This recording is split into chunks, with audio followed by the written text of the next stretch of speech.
I've never seen a losing team have fun. And I love it when losing teams go, it's just not fun. You suck. Of course it's not fun. You have me. You got what you wanted.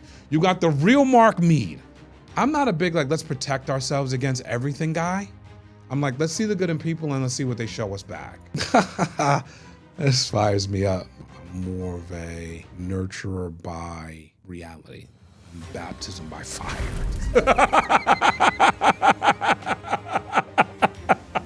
Cheers. And I think that's what makes Mark Mead Mark Mead. I'm doing the best I can every day. I'm not looking for perfection. I'm just looking to be authentic and looking to be me.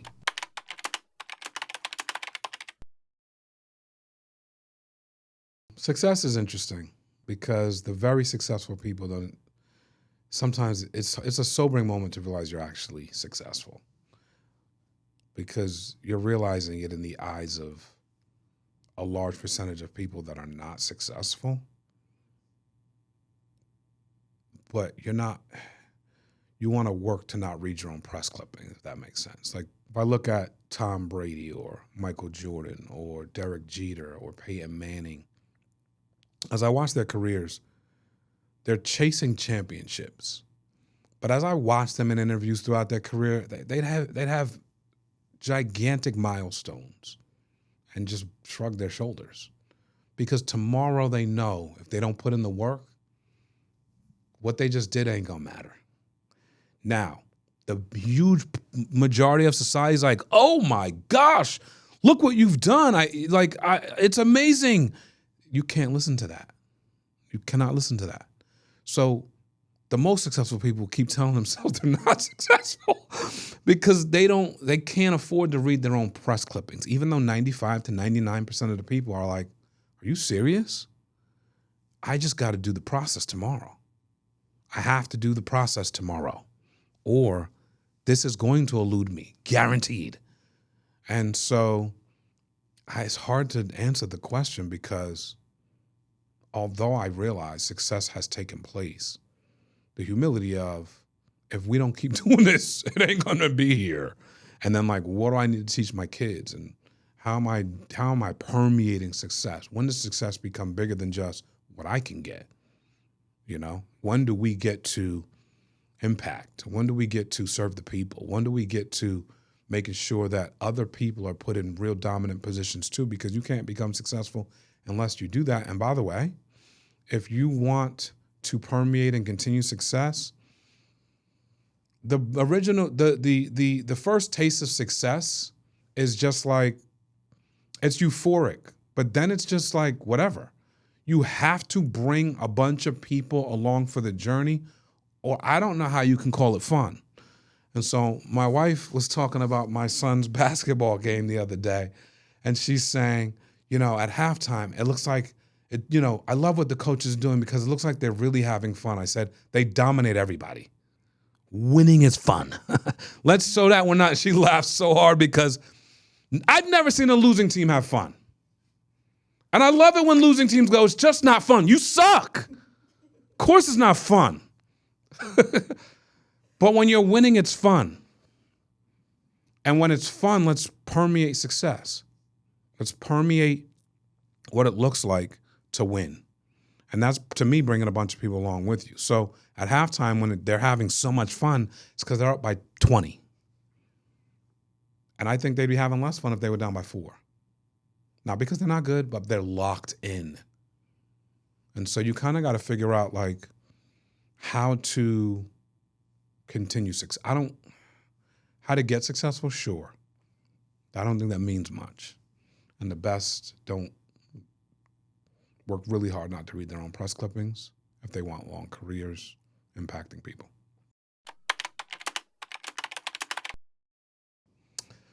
Life has a way of evolving. So you think of something, dream of something, become passionate about something. I started off wanting to do culinary arts, like passionately.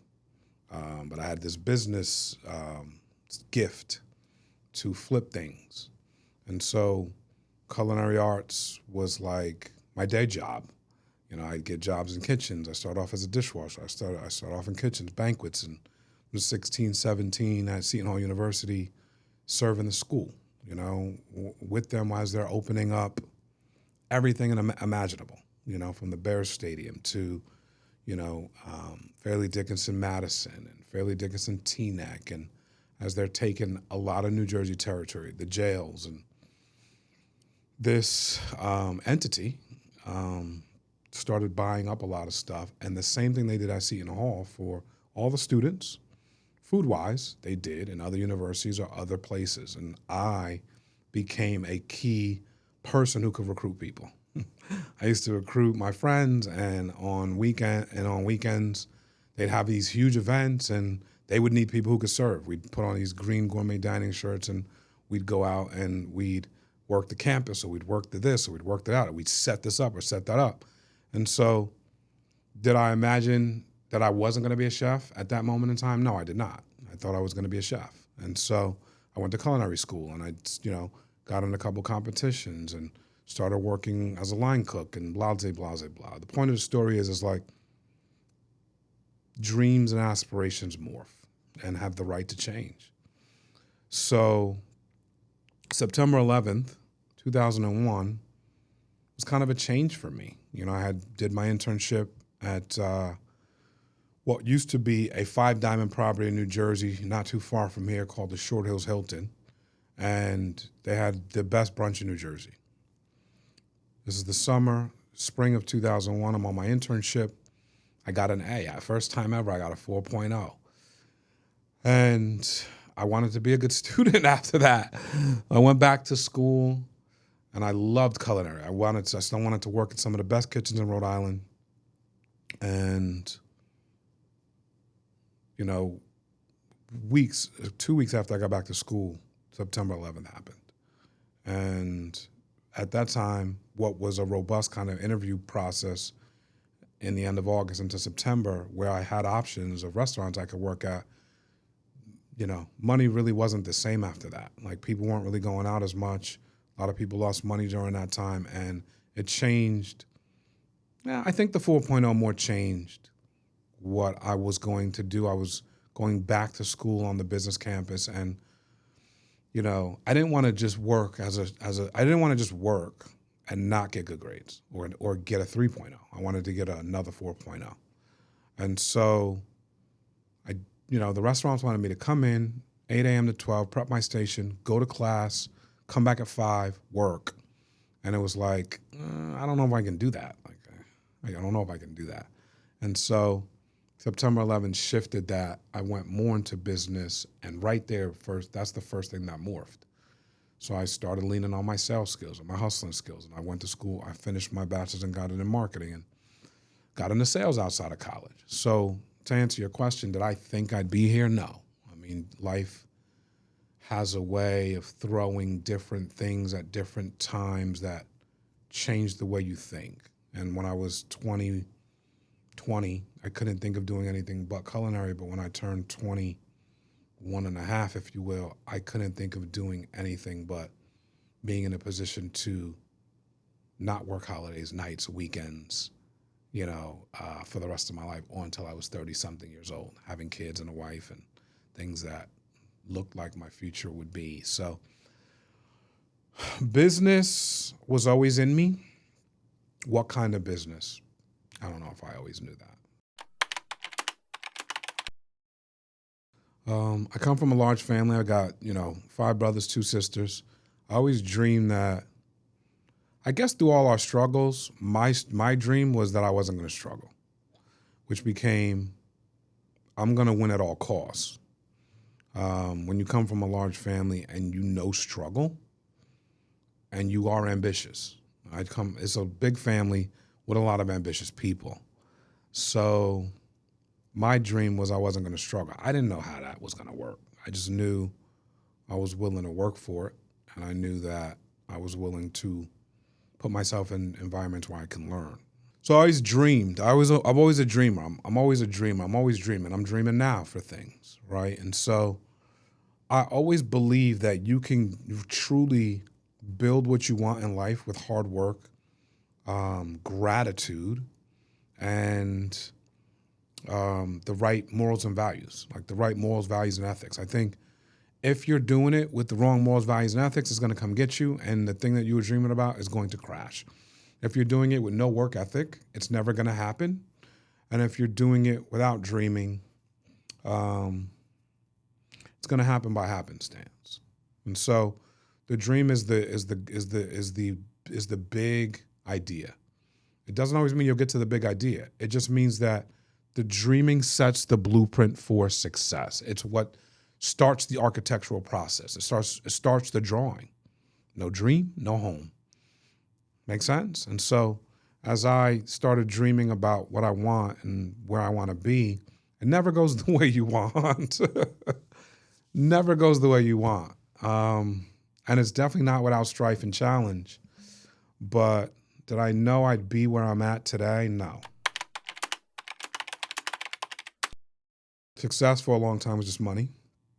Along the journey, trying to figure out how to not be broke and just kind of like erase my past. And that was the barometer.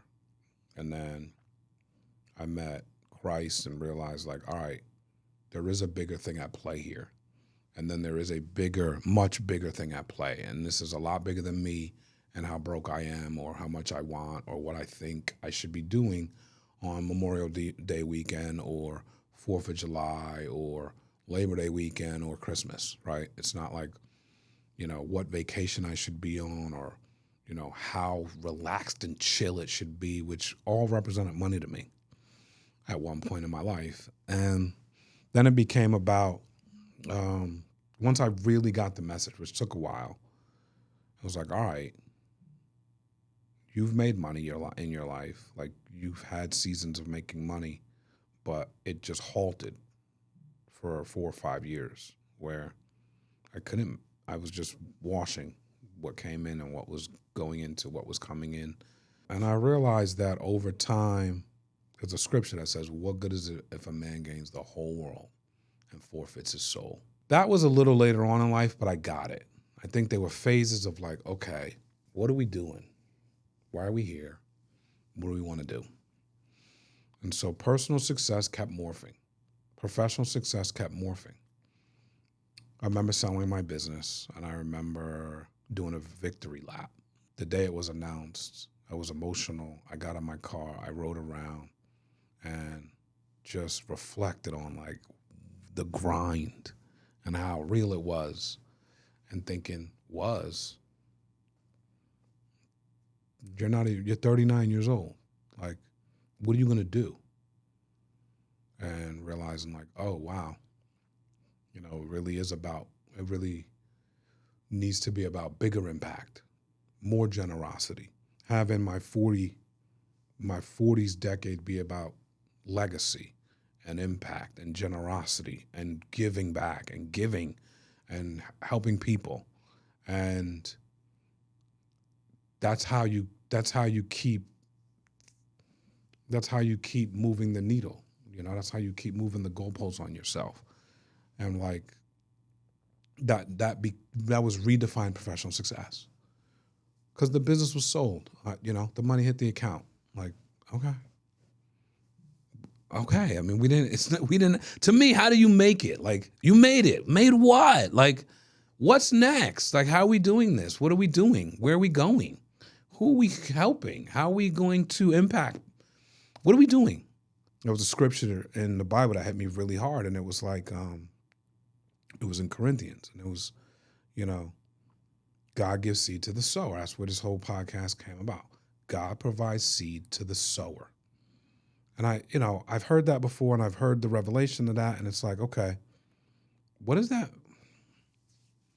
The breakdown of like, all right, there's levels to generosity. Had I been generous at that point in my life? Yes. I had impacted thousands and thousands of people. I had helped make millionaires, multimillionaires, multi-six-figure income earners, families changes, texts with people that are telling me how their family changed, conversations, people crying, difference making. Absolutely.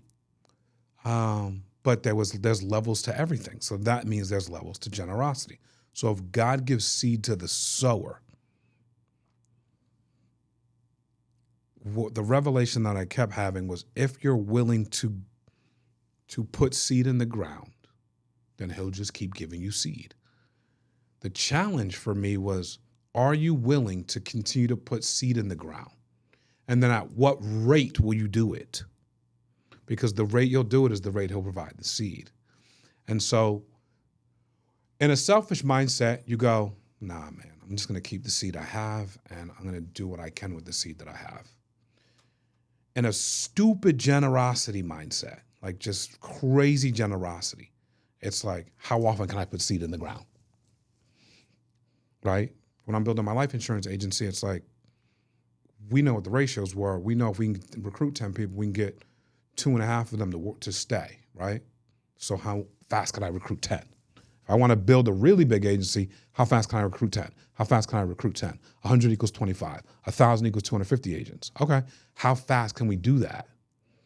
How's that any different? That's wealth creation. How fast? How much different is that when I'm trying to be generous and put seed in the ground? Because recruiting is a form of generosity. If what I do works, does that make sense? If what I do works, recruiting is a form of generosity.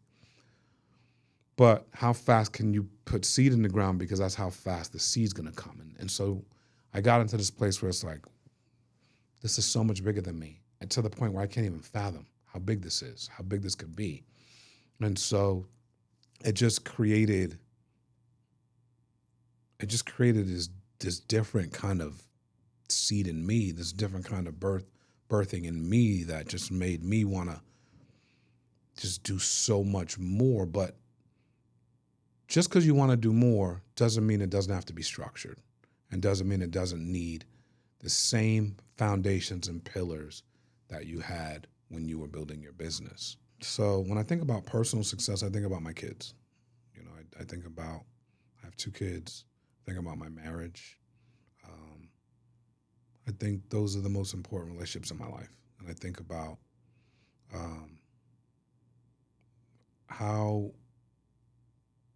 how impactful am I being in those relationships? You know, knowing their love languages, responding to their love languages, apologizing when I screw up, not letting things fester, being able to be involved in the development, being able to be involved in some of the more critical life questions. My wife's an incredible nurturer. You know, I'm more of a nurturer by reality. I'm baptism by fire. And so it's kind of like, okay, we both have our roles. We both kind of appreciate and respect each other's roles. And although we're super far from perfect, we try to do our best in our assignments with our kids.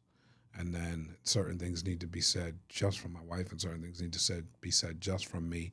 And then it permeates into, you know, church life and, you know, philanthropic endeavors and giving back and community and how we feel about money teachings and how we feel about marriage teachings and how we like stuff we do, stuff we give back to in those regards. You know, how we feel about working in the community, and we're passionate about like food kitchens and things like that from my story growing up. And there's just like, when I think of personal success, I want to judge it in the barometer of almost like, I want to say time, but I really want to say impact, because I think impact is even more important than time.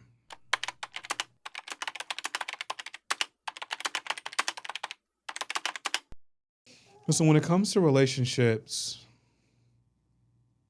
I do believe service is over everything. Now, my love language is acts of service. I went to culinary arts school. I grew up in the restaurant business.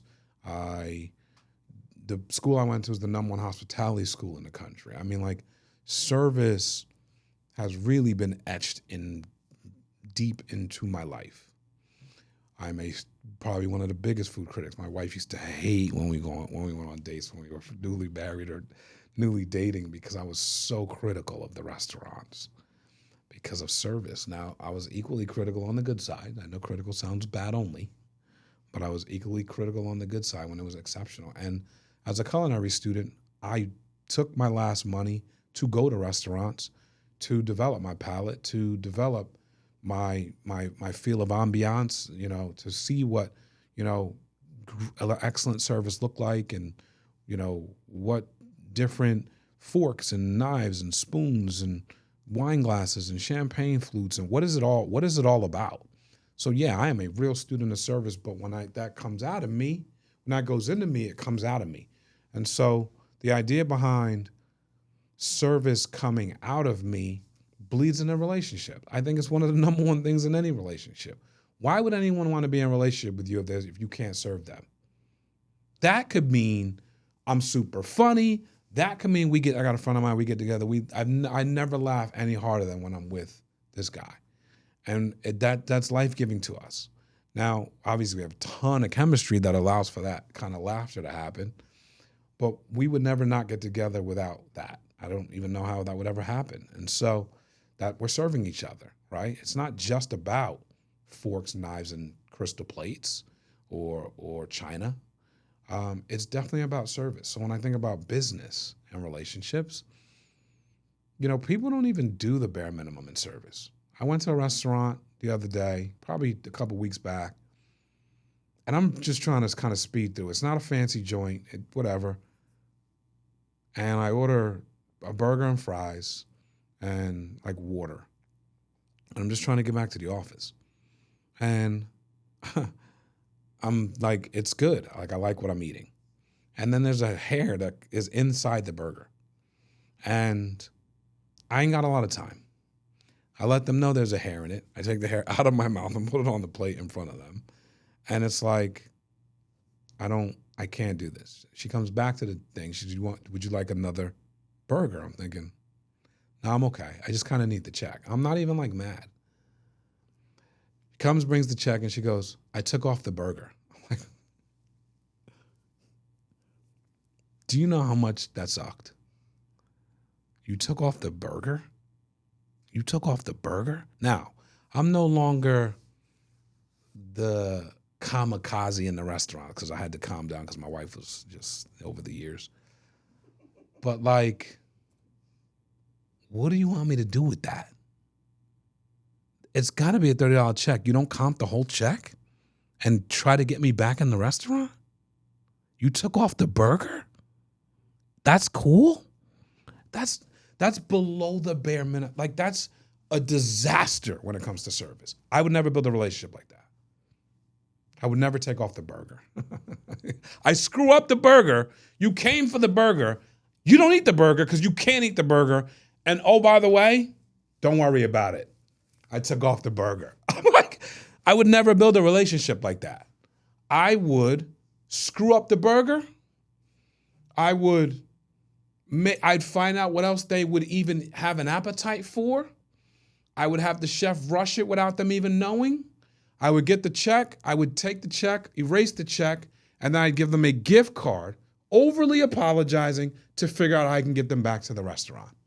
That's service excellence. There's a big difference in the service minimum or being below the service minimum, which is a disaster. You might as well be out of business.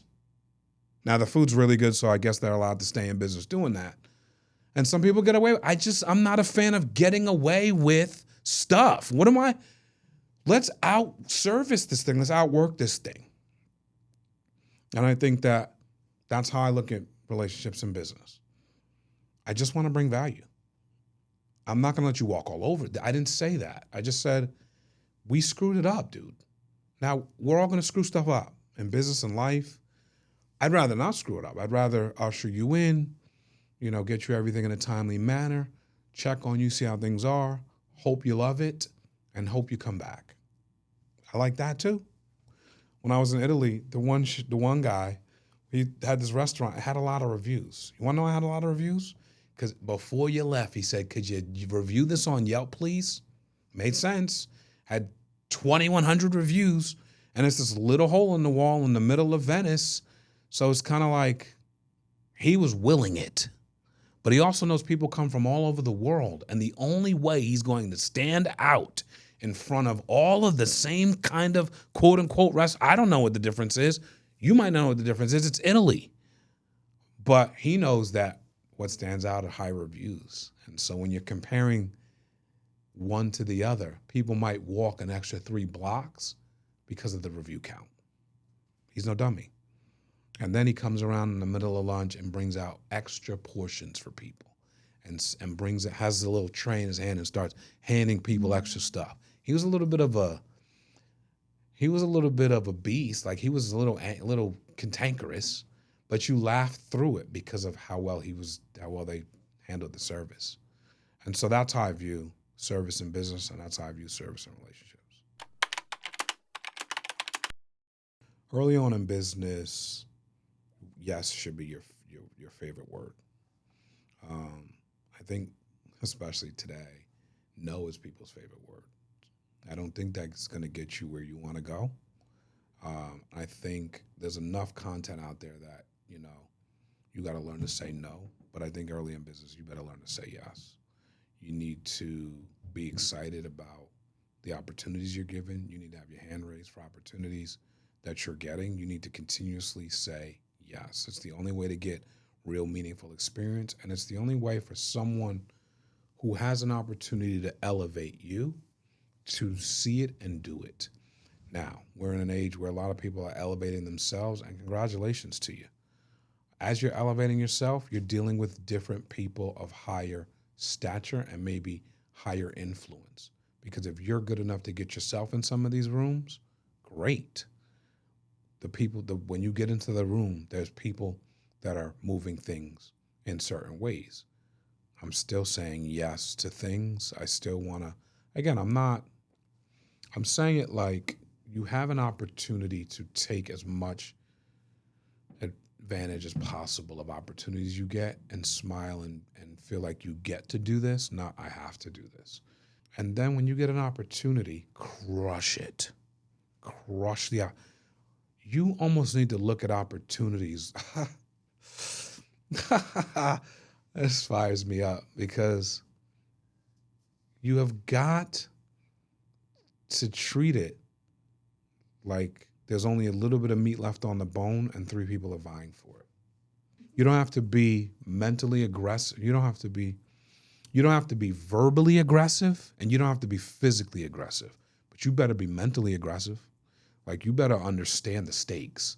The guy sleeping, the early bird catches the worm. You're done. The guy who's self-conscious but is hesitant because he's too self-conscious, you're smoked. And then there's people that are going for it. I was watching The Voice one time, and one girl in this preview got up and did really well. And there was another girl sitting down watching her, and she got up and said, she did really well. Almost like that clip where you see them kind of talking to the camera. She goes, I guess this has to be, Chloe times 10. The girl won The Voice. She understood the moment. She understood and at that point, they were 8 rounds away from anyone winning the show. So it wasn't even like she had no shot of getting knocked out. Her mindset said, I got to go all the way in to win this thing. And that's what winners do. And so when you get your shot, deliver. Deliver on time. Deliver, be early. Ask for more. This is how you're going to build. And if you do it graciously and with gratitude, you're just going to win people over. They're just going to be super excited to work with you and super excited to give you more opportunity. You have to look at every place you walk into like there's opportunity there. Every single place you walk into like there's opportunity there. Give you an example. When Family First Life started, that's the insurance company that I'm with, that I sold my company inside of. Sean Mike's the president of the company. He has an office in Connecticut. I have an office in New Jersey. We're just starting the company. So I'm up in Connecticut as much as humanly possible. What am I doing there? Serving. What do you guys need? What's happening? Hey, we're doing boot camps. There's a boot camp in New Jersey once a month. There's a boot camp in every city that there's a leader in. Boot camp in Connecticut once a month. Hey, Sean, I'll be at the boot camp every month. Don't even ask. I'll be there. It's not that complicated if you want to help. And then on top of helping, you're creating opportunities for yourself and the people you're serving. Now, what am I doing? I'm up there. I'm building relationships with everybody up there. I'm talking to people. I'm asking them what they need. If they need something from me, I'm the number one salesman in the company at the time. What do you need? Is it content? Is it tips? Is it someone that needs one-on-one tutelage? Is it just me running a training session? Do you want to know how my office is doing something? I mean, what do y'all need from me? I'm in. You know what I'm saying? It's like, why is that? Because I'm trying to shortcut the gap between opportunity and success. And so I can kill it by myself in insurance, but if I can kill it and be of service, there's elevation. Why? Because the opportunity rises. There's more opportunity if I do nothing and drive to Connecticut once a month, no one cares. Matter of fact, it's dude, stop coming here, bro. You do nothing but talk to people. They're trying to work. You're eating the pizza. You're drinking our water. Why are you here? But if I sell a lot of life insurance and I show up, it's people want to know stuff. People are asking questions. People need stuff. Does that make sense? So it's like, how can you position yourself to constantly elevate yourself and elevate others?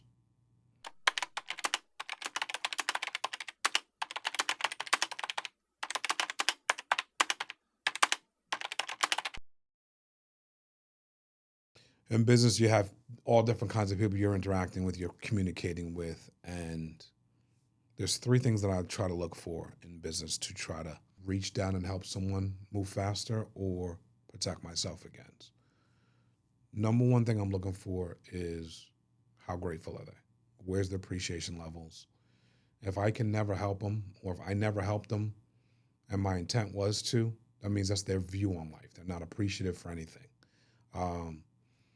And then you look at just the relationships around them. Who are they appreciative for?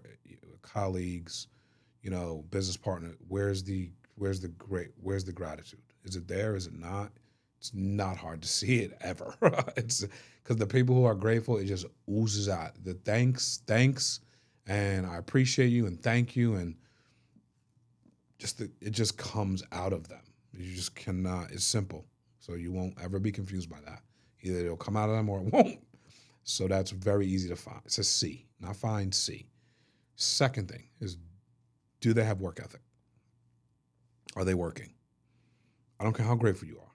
You don't work, I can't help you. It's just a principle of mine. I don't work with people that don't work. I don't work with people that look to avoid work. Now, that doesn't mean I don't employ some of them. They're not gonna make it near me. I just can't work with you. I'm too driven, I'm too focused, I'm too excited about life and work and impact and change. Work equals change. Work equals speed, speed equals change. Change equals impact. I'm just too focused on that. So I try to align myself with people that like to work or are really just good at what they do. Cool. That's the second thing. The third thing is business acumen or business intelligence. Okay? And I've been teaching this a lot in life. And just these three things. If I have those three things, I love you. And I want to work with you. Like a lot. Now, when I have gratitude and business acumen and no work ethic, I have like a cheerleader who's smart, they're appreciative, but they don't work. So every time, maybe they're like consultants. Every time we go to do something, it can't get done because there's no elbow grease behind this intelligence and this gratitude. So I don't mind having those guys as business coaches, okay? When it comes to having work ethic and business acumen, but no gratitude, I found that typically those people are just looking to use you. They can't wait to move on from extracting as much information and value out of the situation as they can. Not the end of the world, but this is what you want to look for. No gratitude, dude. It's over. Now they're really smart. They work hard, so they can literally serve their own table every day at your job or at your business or in your business. They kind of bring it every day. They do. They do bring it. No gratitude though. So there will be an exit, guaranteed. And then when you have work ethic and gratitude, but you're lacking business acumen, that's my favorite person. That's a project. That's someone who's like, I'm here, I'm working, I'm excited, I have questions. Thank you for all of this. But I need to grow in this area. But hey, we could teach that 100%. I love this person. When they have all three, game over. Work ethic, gratitude, business acumen, lights out. Because we can build skyscrapers with people like that. So just understand that's what I like to look for. So when I hear of like toxic relationships or relationships that aren't going to work out, I could generally see that stuff coming from 10 miles away. I just have dealt with people at a ridiculous scale, just thousands and thousands and thousands of business relationships, thousands. Not like patting myself on the back, but like that's kind of, again, it's not that I never can't, it's not that I always get it right. It's just when you get around, it's not in the interview, to be fair. It's just not. I think people interview well, and I think it's hard to like figure out what they'll do. When I find out the most about people is when things hit the fan. You're going to find out the most about people when things hit the fan. When it gets rough and turbulent and the rocks start and the winds and the rain and the storms are coming, you're going to see anything you ever thought you'd see, good, bad, or indifferent. The people that hunker down and raise their game, those people are legends. They're legends. Because it's what they'll always do. It's all they know. There's people that run and hide in those times. And then there's people that get cutthroat in those times. You're looking for it all. And I'm just watching. I've been around long enough to know none of it's going to change the world for me. It's just I need to know. I need to know. Maybe the higher the business partner, the more the stakes are higher. And so you got to, I'm not a big, like, let's protect ourselves against everything guy. I'm like, let's see the good in people and let's see what they show us back. So I'm not like over crazy. Yes, we interview well and we try, but we're not perfect. I think it's 50-50 regardless. So I'm going to know everything when something in business happens, which happens a lot. A lot. That's what I'm going to know. So my best business partners is every time there's fire, they got this extinguisher with ideas and grateful to be there. Those are my best. Those are the people I'm in business with the longest. And there's just a commonality of where's the fire, where's the extinguisher. I got your back. That you can't replace that with. There's just you can't replace it. So when I think about that, I think about what I'm looking for. That's rare though. You're going to encounter all kinds of people. I don't want to overjudge like the worst intentions and the best intentions. Actually, I do want to overjudge the best intentions. I just don't want to overjudge the worst intentions because I'm in the people business. So when the worst intentions take place, I got to dust myself off and still believe in the next person. And I will. I will believe in the next person. I'm not going to say, people really suck or people just, or I'm out on people. You won't hear that from me. Maybe in my younger days, maybe not. But I just think like there's times where I've been very frustrated and befuddled by people. And then there's times where you just kind of laugh it off. And it's just like, okay, here we go again. And it's all good. And I think that just takes time. And I think I don't know about overprotections. And I just want to see the good in people. I want to give people opportunities. I want people to like see that I'm giving them an opportunity and try hard. They don't have to kill it. They don't have to be perfect. I don't know. I want to wake up tomorrow and see the good in people. So if it's toxic, yes, I'm going to protect myself. If it's overbearing, if it's too, I got you. I'm going to do some things to put myself, but at the core, I do want to develop this person and I do want to help them see their blind spots. And if they won't see it with me, maybe they'll see it somewhere else. I don't really know where the breaking point is all the time. It's a gut thing sometimes. Does that make sense? Like, is that?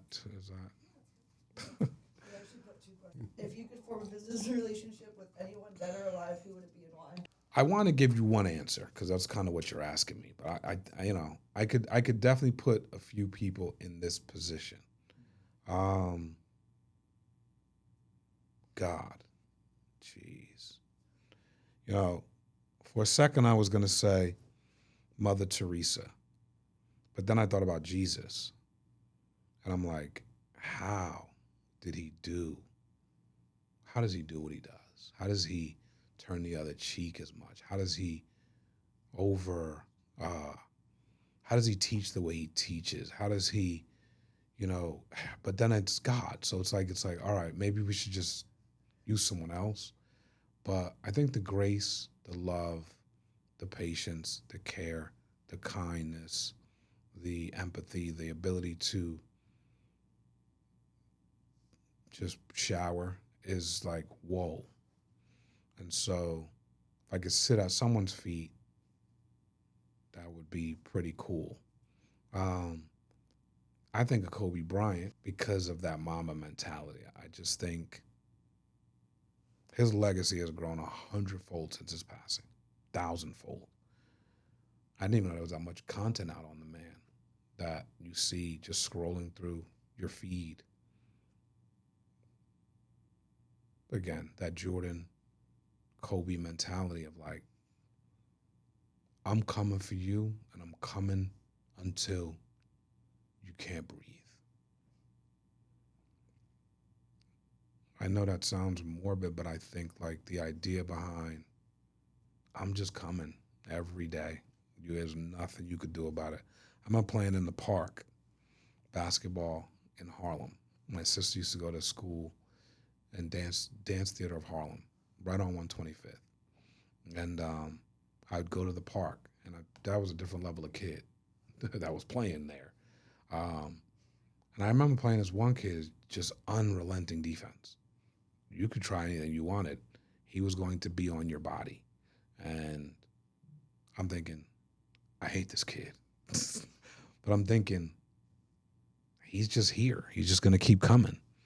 And that's just a vivid memory of like, I'm coming every day, all day, um, every day, every day.